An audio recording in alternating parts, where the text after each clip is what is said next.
اور اعلیٰ حضرت کو مرید بھی فرمایا، اور مرید کرنے کے بعد اسی وقت میرے دوستوں خلافت بھی دے دی۔ آپ بتائیے چھوٹی سی عمر ہے، کوئی بہت بڑی عمر نہیں ہے، لیکن اسی عمر میں اسی وقت مرید بھی کیا اور اسی وقت خلافت دے دی۔ تو نوری میاں حضرت سیدی شاہ آل رسول رضی اللہ تعالیٰ عنہ کے پوتے تھے، انہوں نے عرض کیا کہ حضور آپ کے یہاں تو بڑے بڑے عالم اور فاضل اور اللہ کے نیک بندے یہاں پہ 10-10 20-20 سال رہتے ہیں، مجاہدہ کرتے ہیں، محنت کرتے ہیں، ریاضت کرتے ہیں، تو ان کو خلافت ملتی ہے، تو یہ ایک نوجوان سا لڑکا آیا اور آپ نے فوراً خلافت دے دی، کیا بات ہے؟ ارشاد فرمایا کہ اے ابو الحسین احمد نوری، بات یہ ہے کہ جو لوگ میرے پاس آتے ہیں وہ انکمپلیٹ ہوتے ہیں، یہاں آن کر کمپلیٹ ہوتے ہیں، لیکن آنے والا احمد رضا جو ہے وہ پہلے ہی سے کمپلیٹ ہے۔ یہ کنیکشن کی ضرورت تھی، آج کنیکشن ہو گئی، میں نے ان کو خلافت بھی دے دی۔ اور فرمایا کہ سنو، قیامت میں اللہ تبارک و تعالیٰ اگر مجھ سے پوچھے گا کہ اے اہل رسول بتاؤ تم کیا لے کر آئے، تو میں اس وقت اللہ کی بارگاہ میں احمد رضا کو پیش کروں۔ اللہ اکبر، یہ ہے میرے دوستو مجدد کی سائنس اور علامت۔ اللہ اکبر کہ ان کا پیر اللہ اکبر خود ان کی شان کو بیان فرما رہے ہیں اور کہتے ہیں کہ اللہ نے پوچھا کیا لائے، تو میں احمد رضا کو اللہ کی بارگاہ میں پیش کرتا رضی اللہ تعالیٰ عنہ۔ میرے دوستو یہ معمولی باتیں نہیں ہیں، یہ کسی آنکھ والے سے پوچھو۔ اسی لیے تو شیخ طریقت مولانا عبدالعلیم صاحب رحمت اللہ تعالی علیہ نے اے کاش کسی کے پاس نظر ہو تو وہ شعر کو سمجھے اور غور کرے کہ کیا ارشاد فرما رہے ہیں۔ اللہ اکبر، فرماتے ہیں کہ اے آقا، اے امام اہل سنت، عرب والوں نے مانا تم کو اپنا قبلہ و کعبہ، عرب والوں نے مانا تم کو اپنا قبلہ و کعبہ، عرب والوں نے مانا، آج کے عرب والے نہیں، وہ اس زمانے کے عرب والے، جبکہ میرے دوستوں تمام اولیاء کاملین اور علامہ اور فہامہ اور شیخ الاسلام سب عرب میں رہتے تھے۔ فرماتے ہیں کہ عرب والوں نے مانا تم کو اپنا قبلہ و کعبہ، اور جو قبلہ اہل قبلہ کا ہے وہ قبلہ نما تم ہو، جو قبلہ اہل قبلہ کا ہے وہ قبلہ نما تم ہو۔ اللہ اکبر، کہتے ہیں کہ تم ایسے قبلہ ہو کہ جو قبلہ والے ہیں، یعنی مکے والے جو ہیں وہ بھی تم کو قبلہ مانتے ہیں۔ اعلیٰ حضرت آپ ایسے قبلہ ہیں، لوگ تو وہاں جاتے ہیں اور قبلہ سمجھ کر مکے اور مدینے والوں کے پاس، لیکن آپ کو شان یہ ہے کہ خود مکے اور مدینے والے آپ کی طرف رجوع کرتے ہیں، علماء اور جو مشائخ ہیں۔ جو قبلہ اہل قبلہ کا ہے وہ قبلہ نما تم ہو۔ اور پھر مولانا عبدالعلیم صاحب صرف یہی نہیں فرماتے کہ خالی ایسے ہی نہیں، بلکہ اپنا تجربہ جو ایکسپیرینس ہے، خالی سنی سنائی بات نہیں کہتے، وہ کہتے ہیں کہ عرب میں جا کے ان آنکھوں نے دیکھا تیری سہولت کو، خالی سنی سنائی نہیں کہہ رہا ہوں، اب کہتے ہیں کہ میں نے عرب میں جا کر کے آپ کے دبدبے کو، آپ کی شان کو دیکھا ہے، عرب میں جا کے ان آنکھوں نے دیکھا تیری سہولت کو، اور عجم کے واسطے لا ریب وہ قبلہ نما تم ہو۔ آپ عرب کے بھی قبلہ نما ہے اور عجم کے بھی آپ جو ہے قبلہ ہے۔ تو میرے عزیز دوستو یہ سب سائنس ہے ایک مجدد کی، کہ جو اس کے زمانے میں یہ تمام چیزیں ظاہر ہو رہی ہیں۔ 1295 ہجری میں حج کے لیے گئے، سنتے چلیے، ادھر سے ابھی مرید ہوئے 94 میں، دل کے اندر بہت بے چینی تھی، گئے مدینے، مدینہ جانا اور پھر اعلیٰ حضرت مکہ معظمہ حاضر ہوئے۔ ایک دن نماز مغرب پڑھی، شافعی مسلح کے بہت بڑے امام، بہت بڑے ولی، نماز مغرب پڑھ کر کے اعلیٰ حضرت کا ہاتھ اپنے ہاتھ میں لے لیا، حالانکہ کوئی انٹروڈکشن نہیں تھا کہ یہ کون ہے کیا ہے، کچھ نہیں، بس ایسے ہی ہاتھ لے لیا، ہاتھ پکڑ کر کے لے کر کے اپنے دروازے تک آئے اور فرمایا کہ واللہ انی را فی ھذا الجبین، فرمایا کہ قسم خدا کی میں اس اسم کا ضیاء الدین، اے شہزادے آپ کا نام ضیاء الدین ہے، آپ دین کے چراغ ہیں، دین کو روشن کرنے والے ہیں۔ یہ 1295 ہجری میں ابھی سینچری ختم نہیں ہوئی ہے اور یہ سب کچھ آپ دیکھ رہے ہیں کیا ہو رہا ہے۔ اللہ اکبر۔ میرے دوستو مختصراً عرض کر رہا ہوں کہ 13ویں صدی ختم ہونے سے پہلے پہلے آپ کے فیض کا دریا بہ رہا تھا، کتابیں لکھی جا رہی، جو مسئلہ سامنے آیا اس پر کتابیں، جس نے جو سوال کیا وہی جواب دیا، تصریفات ہو رہی تھی، کتابوں کی کتابیں لکھی جا رہی۔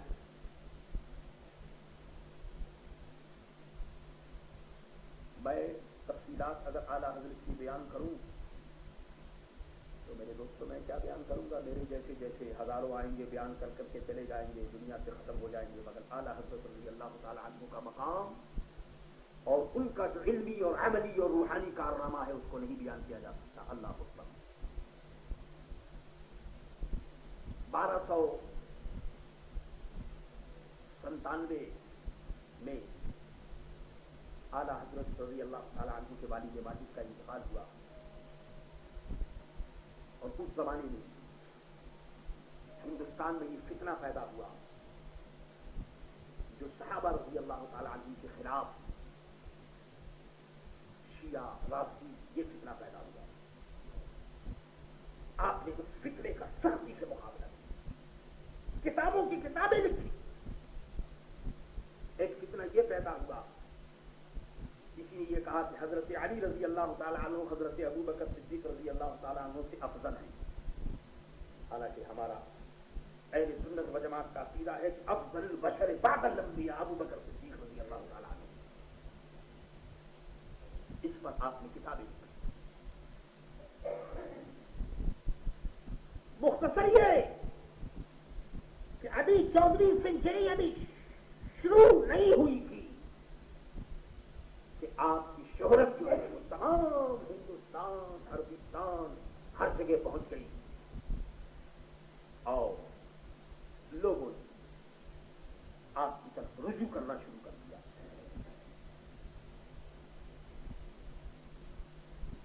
سرکار دو عالم صلی اللہ تعالی علیہ وسلم کی حدیث کہ جو مجدد ہوتا ہے، اور علماء کا یہ کہنا کہ وہ سینچری شروع ہونے سے پہلے ہی وہ مشہور ہو جاتا ہے، یہ تمام چیزیں اعلیٰ حضرت کے اندر نظر آ رہی ہیں، اعلیٰ حضرت کے اندر دیکھنے میں آ رہی ہیں۔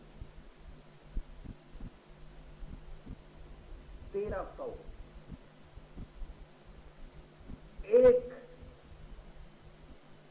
ہجری شروع ہونے والی ہے، محرم کا چاند نظر آیا، اعلیٰ حضرت رضی اللہ تعالیٰ عنہ اپنے دوستوں میں اور جو عزیز ہیں بیٹھے ہوئے ہیں، آپ نے فرمایا کہ اے لوگوں، آج سے سینچری بدل رہی ہے، ہمیں بھی بدل جانا چاہیے۔ یہ جملہ سمجھنے والوں نے سمجھا، غور کرنے والوں نے جب اس جملے پر غور کیا تو ان کو پتا چلا کہ اس صدی کا مجدد کون ہے، کون بدل رہا ہے، اور کون مجدد کے اسٹیج کے اوپر کون فائز ہونے والا ہے، دنیا نے سمجھ لیا۔ ادھر میرے دوستو 1301 یعنی 14ویں سینچری شروع ہوئی، اور ادھر میرے دوستو اعلیٰ حضرت کا کارنامہ جو پہلے ہی بہت کچھ ہو چکا تھا، اس کے بعد پھر آپ نے وہ علوم اور عرفان کے دریا بہائے، اور وہ کارنامہ آپ نے انجام دیا کہ حدیث رسول کا ایک ایک جملہ فٹ بیٹھ رہا ہے کہ جو مجدد ہوگا وہ بالکل سینچری کے شروع میں اس کی شہرت ہو چکی ہوگی، اور وہ سینچری میں ایسے کام کرے گا کہ جس کام کا کوئی جواب نہیں ہوگا۔ اعلیٰ حضرت رضی اللہ تعالیٰ عنہ نے میرے دوستوں وہ کام کیے، اور وہ ایسے کام انجام دیے کہ جس کام کا میرے دوستوں آج کی دنیا میں جواب نہیں ہو سکتا۔ اعلیٰ حضرت اس صدی کے مجدد، یہ 14ویں صدی، سرکار دو عالم صلی اللہ علیہ وسلم کی حدیث کے مطابق آپ نے دین کو زندہ کیا، دین کے مسائل کو زندہ کیا۔ مسائل کیا کیا ہیں اگر میں آپ کو بتانا شروع کر دوں آپ جان چکے ہیں کہ مسائل میں جو کتابیں اعلیٰ حضرت نے لکھی ہیں صرف فتاوی رضویہ اس کی 12 جلدیں ہیں، 12 ویلیوم 12 جلدیں ہیں، اور ایک جلد فتاوی رضویہ کی یہ ایک ہے، ایسی 12 جلدیں اعلیٰ حضرت نے لکھی ہے صرف، یعنی یہ تو فتاوی رضویہ کی کہہ رہا ہوں، اور ویسے اعلیٰ حضرت کی تصنیف اباؤٹ 1000 تقریباً 1000 کتابیں اعلیٰ حضرت کے ہاتھوں سے لکھی گئی، اور 200 برس میں، اس 200 سینچری میں علامہ جلال الدین سیوطی رحمت اللہ تعالی علیہ کے بعد اعلیٰ حضرت سے زیادہ بڑا عالم اور صاحب تصنیف میرے دوستوں کوئی نہیں گزرا۔ یہ اللہ تعالیٰ کی دین، یہ اللہ کا فضل ہے۔ ایک سین میں آپ کو بتاؤں ہوتا کیا تھا اعلیٰ حضرت کے یہاں، ادھر مولانا احمد مختار بیٹھے ہیں، ادھر مولانا عبدالعلیم بیٹھے ہیں، ادھر مولانا امجد علی ہیں، ادھر مولانا نعیم الدین ہیں، ادھر مولانا شاہ عبدالسلام ہیں، ادھر مولانا حامد رضا خان، چاروں طرف 10-12 علماء بیٹھے ہوئے ہیں۔ عصر کے بعد 10 عالم ہیں تو 10 فتویٰ آیا، تو 10 کے ہاتھ میں آپ نے ایک ایک فتویٰ دے دیا، آپ یہ لیجیے، آپ یہ لیجیے، آپ یہ لیجیے، 10 کو دے دیا۔ اب بتائیے کہ 10 فتویٰ الگ الگ فتویٰ، اس کا جو عنوان ہے اور جو سبجیکٹ ہے وہ ڈفرینس ہے، اس میں کوئی مسئلہ ہے، اس میں کوئی سوال ہے، اس میں کوئی سوال ہے، 10 آدمی عالم بیٹھے ہوئے۔ اعلیٰ حضرت نے پہلے کی طرف منہ کیا، مولانا فرمائیے کیا لکھا ہے؟ انہوں نے کہا حضور اس میں یہ سوال ہے۔ فرمایا اچھا اس کا یہ جواب دیجیے۔ وہ جتنی دیر میں انہوں نے جواب لکھنا شروع کیا تو دوسرے سے پوچھا بتائیے آپ کا کیا سوال ہے؟ انہوں نے کہا کہ حضور یہ، اچھا آپ ہی لکھیے۔ اس کے بعد جب تک وہ لکھ رہے تو تیسرے سے پوچھا بتائیے آپ کا کیا سوال ہے؟ آپ نے کہا ان سے یہ لکھیے۔ ایک طرف سے جو منہ پھیرا تو میرے دوستوں 10ویں عالم کے پاس آئے اور 10 سوال کا ایک ایک جملہ بتا کر کے اور پھر پہلے کی طرف مخاطب ہو گئے اور فرمایا مولانا جتنا آپ لکھ چکے ہیں اس کے بعد آپ یہ لکھیے۔ دوسرے سے کہا یہ لکھیے، تیسرے سے کہا یہ لکھیے، چوتھے سے کہا یہ لکھیے۔ اندازہ کیجیے اللہ اکبر، میاں کوئی آدمی طاقت بشریہ کی بات ہو تو کوئی کہیں جائے؟ بتاؤ 10 فتویٰ ہے، 10 مسئلے ہیں، 10 آدمی لکھنے والے اور 10 آدمی کو ایک ہی وقت کے اندر جواب بھی لکھا رہے ہیں، اور پھر کہتے ہیں آپ نے کیا لکھا؟ نہ وہاں کوئی کتاب ہے، نہ وہاں میرے دوستوں کسی کتاب کو دیکھی جا رہی ہے، بس ادھر سوالات پڑھے جا رہے ہیں اور جوابات لکھائے جا رہے ہیں۔ اللہ اکبر۔ اور وہ لوگ علماء ہیں کہہ رہے حضور ہاں آپ یہ لکھیے، آپ یہ لکھیے۔ میرے دوستوں عصر کے بعد سے فتویٰ لکھنا شروع ہوا تو مغرب تک میرے دوستوں مغرب سے پہلے 10 فتوے کر لکھے۔ اعلیٰ حضرت نے خود لکھا ہے ایک ایک وقت میں 450 فتوا، اور کہاں سے آتے تھے خود فرماتے ہیں کہ چین سے، ترکستان سے، بلکہ لکھا ہے امریکہ سے لوگ فتوا بھیجتے ہیں، تمام دنیا سے 450 فتوا جواب پوچھنے کے لیے اعلیٰ حضرت کی خدمت میں وہ ہوتے، اور اس طرح سے میرے دوستوں فتوے کا کام جاری ہوتا۔ اللہ اکبر۔ کن کن باتوں کو میں آپ کی خدمت میں عرض کروں؟ اللہ مانڈلے، کہاں؟ برما کے اندر مولانا احمد مختار صدیقی رحمت اللہ تعالی علیہ مانڈلے میں موجود ہے۔ وہاں سے عرض کیا کہ حضور یا اشہد ان محمد رسول اللہ کے اوپر جو انگوٹھا چومتے ہیں اس کے اندر کچھ بے دینوں نے شور کیا ہے۔ ادھر سے جواب آیا، آپ نے فرمایا کہ دیکھو مولانا احمد مختار نے مانڈلے سے لکھا ہے، اس کا فوراً جواب۔ اسی وقت قلم لے کر جواب لکھنے لگے، جواب لکھا تو پوری کتاب لکھ دی، پوری کتاب لکھی، اور پوری کتاب لکھ کر میرے دوستوں اور دوسری طرف سے مانڈلا اور وہاں برما بھیج دیا گیا۔ ادھر مولانا احمد مختار دربن کی جامع مسجد میں موجود ہے، وہاں سے سوال کرتے ہیں حضور یہ سوال ہے، فرمایا کہ بہت اچھا، اس کا جواب یوں ہونا چاہیے۔ ادھر میرے دوست مولانا عبدالعلیم صاحب رحمت اللہ تعالی علیہ سیاحت کرتے ہوئے اور تبلیغ کرتے ہوئے آئے، فرمایا کہ مولانا اسی وقت جاؤ اور جا کر کے وہاں عربستان پہنچو، اور اشرف علی تھانوی نے کفر بکا ہے اور اس نے یہ لکھا ہے معاذ اللہ کہ لا الہ الا اللہ اشرف علی علی نبینا رسول اللہ معاذ اللہ ثم معاذ اللہ۔ اس کے مرید نے خواب میں دیکھا، اور خواب میں دیکھنے کے بعد یہ اشرف علی تھانوی نے جواب دیا کہ یہ خواب جو ہے اس کا مطلب یہ ہے کہ تم جس کی اتباع کرتے ہو وہ سنت کے اوپر ہے۔ مولانا یہ کفر ہے، آپ جائیے مولانا عبد العلیم صاحب نے وہ جو اعلیٰ حضرت کا فرمان دیا، اور میرے دوستو بریلی سے کہاں پہنچے؟ وہاں جدہ پہنچے اور مکہ پہنچے، اور وہاں جا کر اس کا پیچھا کیا، اور تمام علماء حرمین طیبین سے اس کلمے کے اوپر کفر کا فتویٰ مولانا عبد العلیم صاحب رحمۃ اللہ تعالیٰ نے حاصل کیا اعلیٰ حضرت کے فرمان کے مطابق کہ جو آدمی ایسا کہتا ہے وہ ایمان سے خارج ہے اور مرتد ہے۔ یہ تھا میرے دوستو، تلوار تھی جو چل رہی تھی، اور ان کے فدائی جو تھے وہ ادھر سے ادھر کام کرتے ہوئے چل رہے تھے، اور پوری دنیا کے اندر اعلیٰ حضرت رضی اللہ تعالیٰ عنہ بے دینوں کا سر قلم کر رہے تھے، اور کوئی ایسا آدمی نہیں کہ جو ان کے سامنے آتا اور بچ کر نکل جاتا۔ میرے دوستو وہاں تو صرف سنیت اور ایمان یہ چیزیں کام آتی تھی، باقی بے دینوں کا تو ایسا صفایا ہوا کہ قیامت تک بے دین اللہ کے فضل و کرم سے سر نہیں اٹھا سکتا۔ اللہ اکبر۔ آج بھی اعلیٰ حضرت کا نام، سنی لوگ تو ہمارے بیچارے ان کو تو کھانے پینے سے فرصت نہیں ہے، سنی لوگوں کو تو اعلیٰ حضرت کے متعلق علم ہو یا نہ ہو، لیکن جتنے بے دین ہیں یہ اعلیٰ حضرت کو سب سے زیادہ جانتے ہیں۔ کوئی آدمی بے دین جو بھی ہوگا اس کو آپ پوچھ لیجئے، وہ اعلیٰ حضرت کو سب سے زیادہ جانتا ہوگا، کیونکہ بے دینوں کا سر اس زمانے میں جو قلم کیا ہے وہ اعلیٰ حضرت نے قلم کیا ہے رضی اللہ تعالیٰ عنہ۔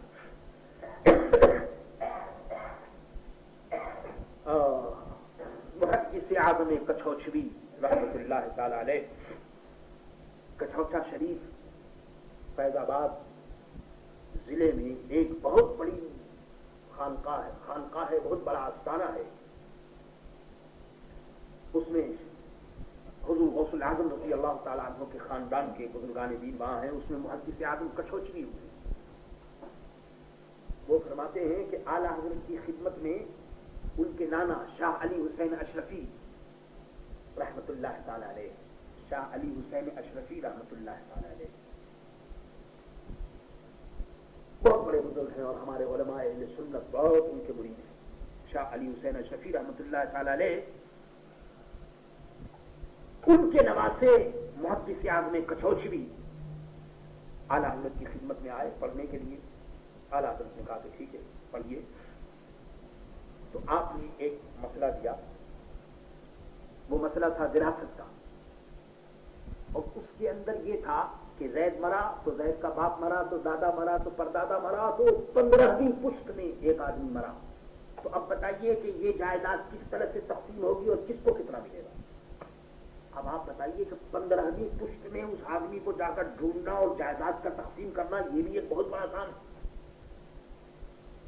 محدث اعظم کچھوچھوی فرماتے ہیں کہ 2-3 دن تو مجھے لگ گئے، اور بڑے بڑے کاغذ اور پیج جو تھے وہ بالکل فل بھر گئے، کیونکہ اب یہ دیکھنا کہ زید مرا تو اس کے بعد اس کے باپ کو اتنا ملے گا، تو اس کے بعد پھر دادا کو یہ تھا اور پردادا کو یہ تھا، اور وہ اتنی دور سے وہاں حصہ کا، اور اس کا پردادا مرا 15ویں پشت میں جو مرا تو اس کے بعد اس کے بیٹے کو یہ ملا، اور پھر وہ مرا تو 13ویں پشت میں یہ ملا، اور پھر وہ مرا تو 12ویں پشت میں، اب وہ 15 سے لے کر کے یہاں تک آنا اتنا بڑا مسئلہ۔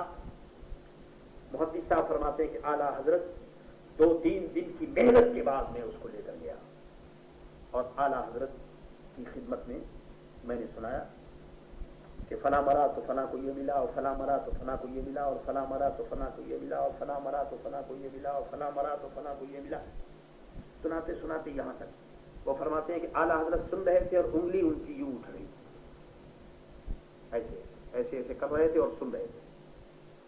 سننے کے بعد محدث صاحب عرض کرتے ہیں کہ جب میں نے سب سنا لیا، اب محدث صاحب کہتے ہیں کہ اعلیٰ حضرت نے اس طرح نگاہ اٹھائی اور فرمایا کہ شہزادے فلاں کو اتنا ملا، فلاں کو اتنا ملا، فلاں کو اتنا ملا، فلاں کو اتنا ملا، فلاں کو اتنا ملا۔ وہ 12-15 پشت میں جتنے آدمی تھے زندہ، وہ زندوں کے بھی نام بتا دیے، مردوں کے بھی نام بتا دیے، جو حصہ ملا تھا ان کو بھی بتا دیا۔ محدث صاحب کہتے ہیں کہ میں نے جو یہ زندہ کرامت دیکھی تو میں کھڑا ہو گیا، اور میں نے عرض کیا کہ حضور علم تو سب کو آپ نے دے دیا، مگر یہ جو کچھ میں دیکھا ہوں اس میں سے بھی مجھے کچھ عطا کر دیجیے۔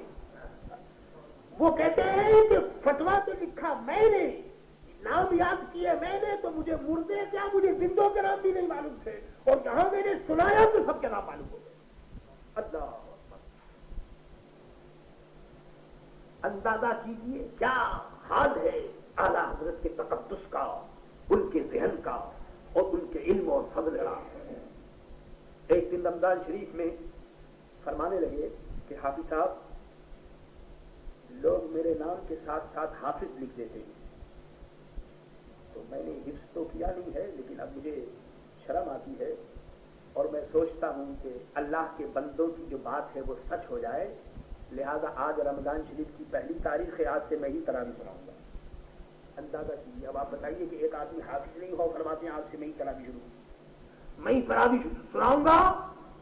میرے دوستو، ان کا بات اچھا حضور آپ تراویح سنائیے، تو لوگوں نے یہ سمجھا کہ آپ تراویح سنائیں گے، وہ سورت تراویح جیسے ہوتی ہے ویسے آپ سنا دیں گے۔ تو آپ نے تراویح پہلے دن پہلا پارا، دوسرے دن دوسرا اور تیسرے دن تیسرا، ادھر میرے دوستوں رمضان ختم ہوا، ادھر 30 پارے آپ نے سنا دیا۔ اللہ کیا اندازہ ہے دیانت کا! اسی لیے بڑے بڑے علماء کا فیصلہ ہے کہ اس زمانے میں 1400 برس کی کتابوں کا جو حافظ اور عالم ہے، اس کا میرے دوستو ایک ہی نام ہے، اور وہ مولانا امام احمد رضا خان قادری رحمۃ اللہ تعالی علیہ۔ ہم لوگ حافظ ہیں لیکن ہمیں پتا ہے کیا کرنا ہوتا ہے۔ رمضان شریف کے مہینے میں جناب ادھر سے پڑھیے، ادھر سے پڑھیے، ادھر سے دیکھیے، ادھر سے دیکھیے، یہ ورق دیکھیے، وہ ورق دیکھیے، تو اب بڑی مشکل کیا کیا کرنا پڑتا ہے جی۔ لیکن اب کوئی حافظ ایسا تلاش کر لو تو یہ تو ہو جائے گا۔ بہت سے حافظ ایسے ملیں گے جو یہ بتاتے کہ یہ آیت جو ہے وہ فلاں پیج میں ہے، مگر اب یہ اور یہ آیت اس آیت سے پہلے ہے، ایسے بھی کچھ مل جائیں گے، مگر اب یہ بتانا کہ یہ آیت فلاں سطر کے اندر ہے، فلاں لائن میں ہے، میرے دوستو ایسا تو کوئی حافظ نہیں ملے گا کہ جو لائن بھی بتا دے۔ یہاں اعلیٰ حضرت کا حال یہ ہے کہ جو آدمی آتا ہے، کوئی مسئلہ دیتے ہیں تو بتا دیتے ہیں کہ دیکھو یہ مسئلہ فلاں کتاب کے فلاں پیج کے فلاں لائن کے اندر موجود ہے۔ اب اس کو کیا کہتے ہیں میرے دوستو؟ علماء کا فیصلہ ہے، علماء نے کہا، اور کس نے کہا؟ یہ خالی ہندوستان کے علماء کا یہاں سوال نہیں ہے میرے دوستو، عرب والوں نے کہا، مدینے والوں نے کہا، علماء نے دیکھا اور علماء نے کہا کہ اس زمانے میں ایسا عالم اور ایسا محقق جو ہر علم میں کامل ہو، کوئی علم ایسا نہیں کہ جس کے اندر یہ کہا جائے کہ بھائی اس علم میں کوئی کمی ہو، ہر علم میں اللہ تبارک و تعالیٰ نے آپ کو کمال عطا فرمایا تھا۔ اعلیٰ حضرت رضی اللہ تعالیٰ عنہ نے میرے دوستوں اس طرح سے کتابوں کی کتابیں علوم، ایسا معلوم ہوتا ہے کہ جتنی کتابیں لکھنے والے تھے ان تمام کی جو روح ہے وہ اعلیٰ حضرت کی خدمت میں حاضر رہتی تھی، جہاں سے چاہتے تھے آپ پوچھ لیتے تھے سب کتابیں۔ دیکھیے حدیث، علم حدیث بہت نازک علم ہے، اس کے اندر راوی جو روایت کرنے والے ہوتے ہیں وہ ایک ایک نام کے 20-20 ہوتے ہیں۔ اعلیٰ حضرت کے یہاں ایک نام بتا دیجئے تو وہ سب بتا دیں گے کہ یہ نام کا آدمی کہاں ہے، کون سی حدیث بیان کی، اس کے باپ کا کیا نام تھا، اس کے دادا کا کیا نام تھا۔ جس فن میں اور جس علم میں اعلیٰ حضرت رضی اللہ تعالیٰ عنہ کو دیکھیے، ان کا قلم میرے دوستوں گھوڑے کی طرح چلتا ہوا نظر آتا ہے، اور ہر موضوع کے اوپر ایسی ایسی کتابیں لکھی کہ میرے دوستوں آج پڑھنے والا اور سمجھنے والا بھی دنیا سے اٹھتا چلا جا رہا ہے۔ الحمدللہ رب العالمین۔ اعلیٰ حضرت اس صدی کے مجدد ہیں، آپ نے اس صدی میں بہت سے کارنامے انجام دیے، ان تمام کارناموں میں سب سے بڑا کارنامہ یہ تھا کہ آپ نے دشمن رسول کی گردن کو قیامت تک کاٹ کر رکھ دی۔ نہ یہ دیکھا کہ یہ پیر ہے، نہ یہ دیکھا کہ یہ مولوی ہے، نہ یہ دیکھا کہ یہ علامہ ہے، نہ یہ دیکھا کہ یہ سیٹ ہے، نہ یہ دیکھا کہ یہ لینڈ لارڈ ہے، کوئی بھی ہو کسی بادشاہ۔ ہندوستان کی سرزمین میں یہ فتنہ اٹھا 1857 کے غدر کے بعد ہی یہ سب تمام فتنے اٹھے۔ کہیں کسی نے لکھ دیا کہ خدا جھوٹ بول سکتا ہے، معاذ اللہ، کسی نے یہ بکواس کر دی، کہیں کسی نے یہ لکھ دیا کہ سرکار دو عالم صلی اللہ تعالی علیہ وسلم کے زمانے میں بھی اگر کوئی نبی آ جائے تو حضور خاتم النبی رہیں گے، معاذ اللہ۔ کہیں کسی نے یہ لکھ دیا کہ سرکار دو عالم کو دیوار کے پیچھے کا علم نہیں ہے، معاذ اللہ۔ کہیں کسی نے حضور صلی اللہ تعالی علیہ وسلم کی کوئی گستاخی کی،